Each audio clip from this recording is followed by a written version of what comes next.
Être blessé de guerre, mais avoir la volonté de se surpasser. Tirer vers le haut, en équipe, en cordée. C'est à Chamonix, en Haute-Savoie, que le sergent-chef Truchet, blessé en opération en Afghanistan en mai 2010, se lance en haute montagne sur l'arête des Cosmiques du massif du Mont-Blanc, accompagné de 8 sous-lieutenants en deuxième année de l'école militaire interarmes de Coït-Quidan. De faire cette ascension avec mon handicap, déjà ça symbolise du plaisir, de renouer avec la haute montagne, qui a toujours été mon terrain de jeu depuis que je suis tout petit. Et la fraternité qu'on a entre nous.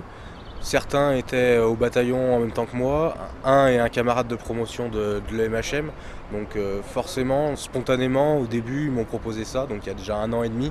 Et moi j'ai dit oui tout de suite, quoi. Je veux dire, je vais repousser mes limites toujours plus loin. On va passer 2 jours à plus de 3500 mètres, il n'y aura plus que de la neige, il y aura aussi des passages en glace, en mixte, en rocher, donc ça va être très technique. En cumulé sur les 2 jours, ça fera 12 heures d'efforts intenses en altitude avec une nuit en refuge à 3006. La cordée s'élance. Le sergent-chef Truchet, avec son handicap, qui ne l'est plus, progresse. Lentement, mais d'un pas assuré. Sa première victoire, retourner en haute montagne. Sa deuxième, avoir à nouveau son aptitude militaire haute montagne. On l'a créé, on a vu le projet, on en a parlé plusieurs fois, et donc là c'est un aboutissement.